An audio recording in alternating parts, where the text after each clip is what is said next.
Yeah, I do the recumbent bike now also, an hour a day, just to move the hip joint, Right. move the hip joint. My physical therapist, everyone is telling me, man, this is so amazing how fast your swelling is going away. Move it And then around. like, because I move, Yeah. you know, I move it, and that's why it's going away.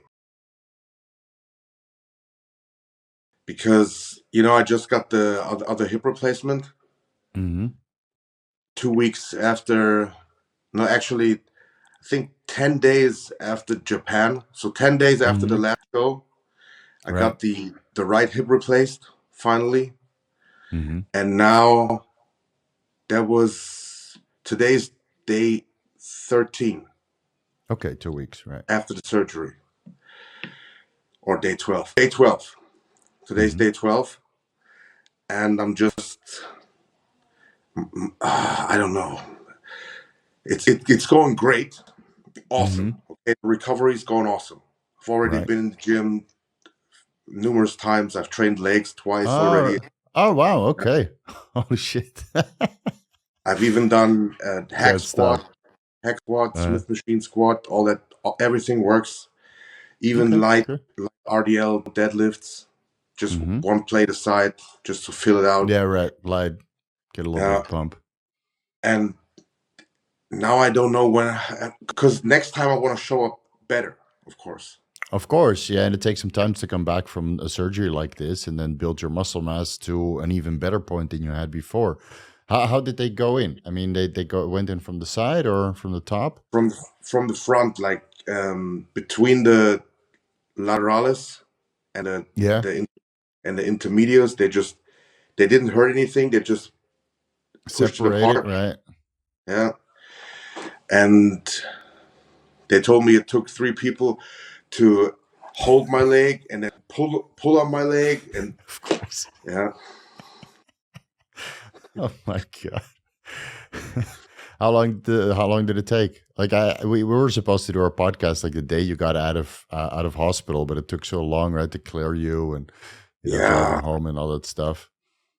So the whole procedure normally takes them 45 minutes, but I think they Hmm. had like an hour and 15 with me. Okay. Hmm. And then I had to stay in the hospital from Thursday till Sunday. Hmm. Sunday I got cleared, and then Monday I was back in the gym training Of chest. course, you can't sit still, man. You got to move some some blood around. I was the same. I had a surgery like over a decade ago for a motorcycle accident. I broke my leg, Hmm. and then as soon as I was cleared in the hospital and I was back in Holland, I think 2 weeks after the accident, I was already back in the gym. I mean, what are you gonna do? That's our life. That's the way we have some enjoyment, even if it's lightweight, just a barbell or a Smith machine.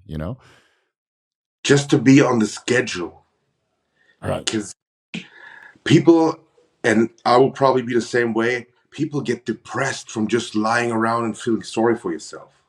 It's for You know? sure. For the same here, man. Yeah, it's the same here. Right, and what else can you do? Play video games and watch YouTube? I mean, it gets boring after a while. So at least if you can go to the gym for maybe an hour and a half every day or a couple times a week, Hmm. at least you get your passion in, and then the rest of the time it's easier. Plus, I think it's good, to get some mobility, you remove a little bit of the inflammation, you get your blood flowing, right, and you don't get into that sarcopenia state where because of immobility, all your muscle is just going to say, fuck you, I'm out. And then you just shrink every single day. I mean, that would be the worst scenario. Yeah, I do the recumbent bike now also, Mm-hmm. an hour a day on Mm-hmm. level one, Wow. just to move the hip joint, Right. move the hip joint. And Right. everyone, my physical therapist, everyone is telling me, man, this is so amazing how fast your swelling is going away. And it, Move it and then around. like, because I move, Yeah. you know, I move it, and that's why it's going away. Yeah. Yeah. And You activate other the people, lymphatic system that way, and then all the inflammation and the white blood cells and stuff, and all the fluid can just be dispersed. So I think that's the best way to do it, even if it hurts a little bit. Plus, I think there was when I broke my leg, I read some papers that movement and vibration is actually very good to heal bones, hmm alongside growth hormone. That is. Um, So what is your recovery stack right now? Are you all are on all the good stuff? Yeah, I'm doing basically what you said in the Tendons of Steel Uh-huh. Yeah. video with Uh-huh. the like growth hormone and TB-500 and BPC-157. Mm-hmm. And I'm also doing Deca and Yeah. test. Mm-hmm. Yeah, yeah. Yeah. All the good stuff for collagen. And any Anavar and GHK copper in there? No, because I've taken all the orals in Oh, prep. right. You know, I figured I'm just gonna remove all the liver stress Yeah. because I still have to take ibuprofen. Ah, right. Of course. Yeah. And the thing is, it's not that I can take the ibuprofen for pain if I want to. I have to take it to prevent Mm. ossification. Right. Yeah. They told me you take this for 3 weeks, 3 times a day. It doesn't matter if it hurts or not, because Mm-hmm. we don't want the joint to calcify. Tighten up. Yeah, and tighten up. Yeah, that's very true. And the problem is if you take oral steroids and the non-steroidal inflammatory drugs, it's not so good for your stomach lining. And of course, if you get acid reflux and stuff, then you just, I know, you burn yourself up from the inside. So you feel very, very uncomfortable. And then your digestion is off and then you don't absorb the protein properly, right? So I get it. I totally get it. Yeah, so And then that sounds like a good stack. I mean, I think it will work quite well.